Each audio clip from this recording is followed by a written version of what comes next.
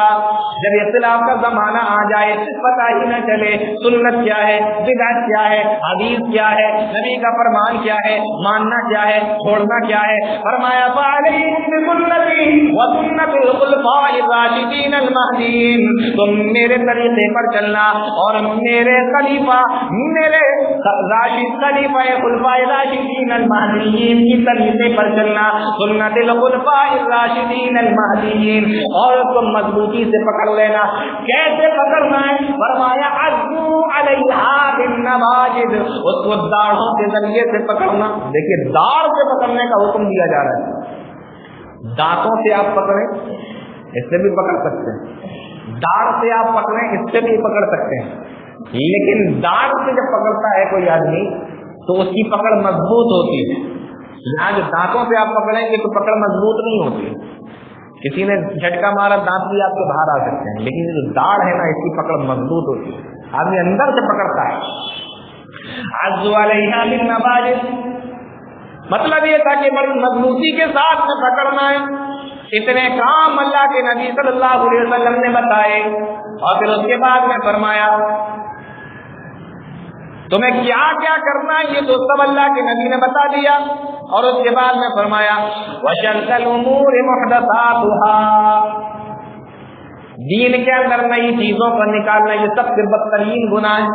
فَإِنَّ كُلَّ مُحْدَثَةٍ بِدْعَةٍ, اور ہر بدعت گمراہی ہے. وَكُلُّ بِدْعَةٍ ضَلَالَةٍ وَكُلُّ ضَلَالَةٍ فِي النَّارِ, اور ہر بدعت گمراہی اور ہر گمراہی جہنم میں لے جانے والی ہے. دیکھیے اللہ کے نبی صلی اللہ علیہ وسلم ہر خطبے میں یہی بیان کرتے تھے. اور ایک مرتبہ جب آپ نے خطبہ دیا, ایسا خطبہ کہ صحابہ کرام کے روتے روتے برے حال ہو گئے اور دل لڑک گئے, یہاں تک کہ ایسا لگنے لگا کہ آپ ابھی ہم سے رخصت ہونے والے ہیں.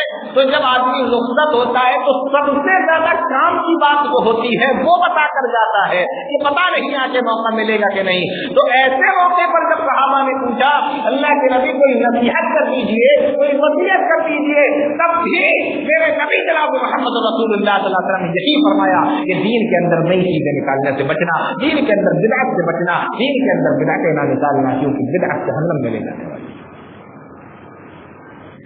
معلوم یہ ہوا کہ ہمیں کوئی کام کتنا ہی اچھا کیوں نہ لگے, لیکن جب تک اس پہ جناب محمد رسول اللہ صلی اللہ علیہ وسلم کی مہر نہ ہو وہ بدعت ہے, ناجائز ہے, حرام ہے, اس کو نہیں کیا جاتا. جب اس طریقے کی باتیں آتی ہیں سامنے کہ یہ 625 ہجری میں شروع ہوا, صحابہ نے نہیں کیا, نبی نے نہیں کیا, تابعین نے نہیں کیا, چاروں امام جن کو کہا جاتا ہے کہ چاروں امام چاروں برحق, یہ کہتے ہیں نا چاروں امام چاروں برحق, ان چاروں نے بھی نہیں کیا. حالانکہ یہ چاروں برحق کیسے ہو سکتے ہیں ایک الگ مسئلہ ہے, لیکن ان چاروں نے بھی نہیں کیا. آپ کس کے ماننے والے ہیں؟ امام مالک کے ماننے والے ہیں, امام مالک نے تو نہیں کیا. آپ کس کے ماننے والے؟ امام شافعی کے ماننے والے, امام شافعی نے بھی نہیں کیا. امام حنیفہ کے ماننے والے, انہوں نے بھی نہیں کیا. کس کے ماننے والے ہیں آپ؟ انہوں نے نہیں. 625 میں شروع ہو رہا ہے, ادھر نہیں ملا. جب اس طریقے کی باتیں آتی ہیں کہتے ہیں کہ یہ بدعت ہے, تو اب ہمارے بھائی لوگ کیا کہتے ہیں کہ بچنے کے لیے کہتے ہیں دیکھیے بدعت تو ہے, بدعت تو ہے, لیکن بدعت حسنہ ہے. کون کیا ہے؟ بدعت حسنہ. بدعت کی فٹک سے دو قسمیں کر دیتے ہیں کہ ایک بدعت ہوتی ہے بدعت سیئہ, بری بدعت, اور ایک بدعت ہوتی ہے بدعت حسنہ, اچھی بدعت. تو کہتے ہیں کہ یہ بدعت حسنہ ہے, اچھی بدعت ہے. تو میں یہ کہتا ہوں کہ یہ بدعت حسنہ نہیں, یہ بدعت حسنہ ہے. اللہ کے نبی صلی اللہ علیہ وسلم کہہ رہے ہیں کہ کل بدعت ضلالہ, ہر بدعت گمراہی ہے, ہر بدعت گمراہی ہے. آپ کہہ رہے ہیں کہ یہ اچھی بدعت ہے, بدعت حسنہ. اچھا کیسے پتا آپ کو یہ بدعت حسنہ ہے؟ کہنے لگے دیکھیے حضرت عمر فاروق رضی اللہ تعالیٰ عنہ نے نماز تراویح کو شروع کیا تھا کہ نہیں کیا تھا؟ جماعت کے ساتھ میں حضرت عمر فاروق رضی اللہ تعالیٰ عنہ نے تراویح کی نماز کو شروع کیا تھا, اور اس کے بعد میں آپ نے فرمایا تھا نعمت البدعۃ هذه کہ یہ اچھی بدعت ہے. تو پتہ یہ چلا کہ اچھی بدعت بھی ہوتی ہے, تو یہ بدعت حسنہ اچھی بدعت ہے. حالانکہ اگر دیکھا جائے تو جو تراویح کی نماز کو حضرت عمر فاروق رضی اللہ تعالیٰ عنہ نے شروع کیا تھا, حضرت عمر نے اس کو ایجاد نہیں کیا تھا. وہ جناب محمد رسول اللہ صلی اللہ علیہ وسلم کے زمانے میں حدیثوں کے اندر آتا ہے 3 دن خود اللہ کے نبی صلی اللہ علیہ وسلم نے 3 دن حضرت اللہ کے نبی نے صحابہ کرام کو پڑھائی تھی جماعت کے ساتھ, اور چوتھے دن بھی صحابہ اکرام جمع ہو گئے تھے. اللہ کے نبی صلی اللہ علیہ وسلم نے فرمایا خشیت ان تفرض علیکم، میں اس لیے نہیں نکلا تمہیں نماز پڑھانے کے لیے کہ مجھے ڈر پیدا ہوا کہیں یہ نماز تمہارے اوپر فرض نہ ہو جائے. اس فرض کے ڈر کی وجہ سے میں نے تمہیں نماز نہیں پڑھائی. 3 دن تک اللہ کے نبی صلی اللہ علیہ وسلم نے نماز جماعت کے ساتھ میں پڑھائی تھی، اس کے بعد نہیں پڑھائی اس ڈر سے کہ جماعت نماز فرض نہ ہو جائے تراویح کی نماز.